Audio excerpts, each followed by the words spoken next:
दिल्ली में चुनाव होना है, लगातार इसकी तैयारी जोरों शोरों से चल रही है। सभी लोग अपने अपने तरीके से जनता को लुभाने की कोशिश कर रहे हैं, जनता को लुभावने वादे दे रहे हैं।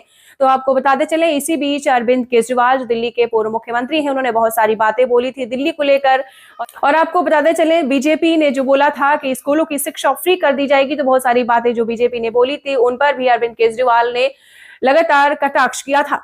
तो इसी कड़ी में हम आपको सुनाने जा रहे हैं कि उत्तर प्रदेश के मुख्यमंत्री दिल्ली गए हुए थे, उन्होंने वहां पर जनसभाएं की थी। तो क्या कुछ कह रहे हैं उत्तर प्रदेश के मुख्यमंत्री योगी आदित्यनाथ, आप सुने। दिल्ली को अव्यवस्था का एक अड्डा बना दिया है। आजकल मैं सुन रहा हूं अपने भाषणों में से अरविंद केजरीवाल जी बार बार उत्तर प्रदेश की चर्चा कर रहे हैं, लेकिन उनको भूलना नहीं चाहिए, अब मॉडल के रूप में उत्तर प्रदेश को लोग देख रहे हैं। मैं पूछना चाहता हूं, दिल्ली के अंदर भी ओखला औद्योगिक क्षेत्र है और पिछले 10 वर्ष में उद्योग ना के बराबर लगे हैं। कोई सुविधा नहीं, कोई सुविधा नहीं।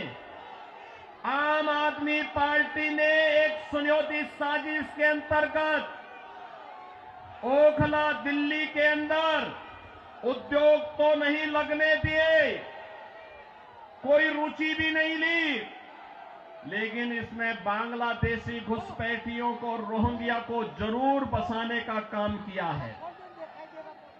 आम आदमी पार्टी के नेताओं के घर में आधार बनाने की मशीन के माध्यम से आधार बांटे जाते हैं इन बांग्लादेशी घुसपैठियों को, और दूसरी तरफ उत्तर प्रदेश में न्यू ओखला के रूप में नोएडा की तस्वीर भी आप सबके सामने है। आज आप जाइए दिल्ली की सड़कों को और नोएडा की सड़कों को जाकर के देखो, जमीन आसमान का अंतर नजर आएगा।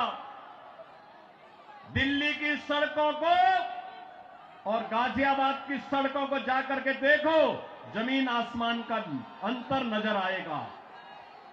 उत्तर प्रदेश के शिक्षण संस्थानों को, उत्तर प्रदेश के मेडिकल कॉलेजेस को और दिल्ली के अंदर यहां की राज्य सरकार के द्वारा चलाए जाने वाले वे जर्जर विद्यालय के भवनों को देख करके आप अंदाजा लगा सकते हैं कि बच्चों के भविष्य के साथ इनका व्यवहार क्या है। बहनों और भाइयों, एक सुनियोजित साजिश के तहत दिल्ली की जनता को तो इन्होंने जन सुविधाओं से वंचित रखाई, साथ साथ राष्ट्रीय सुरक्षा के साथ खिलवाड़ भी इन्होंने उन अपने शरारत भरी कृत्यों से किया है।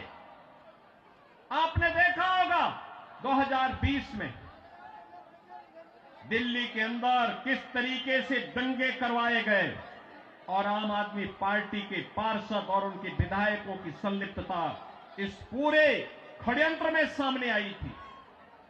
ये लगातार राष्ट्रीय सुरक्षा के साथ खिलवाड़ कर रहे हैं।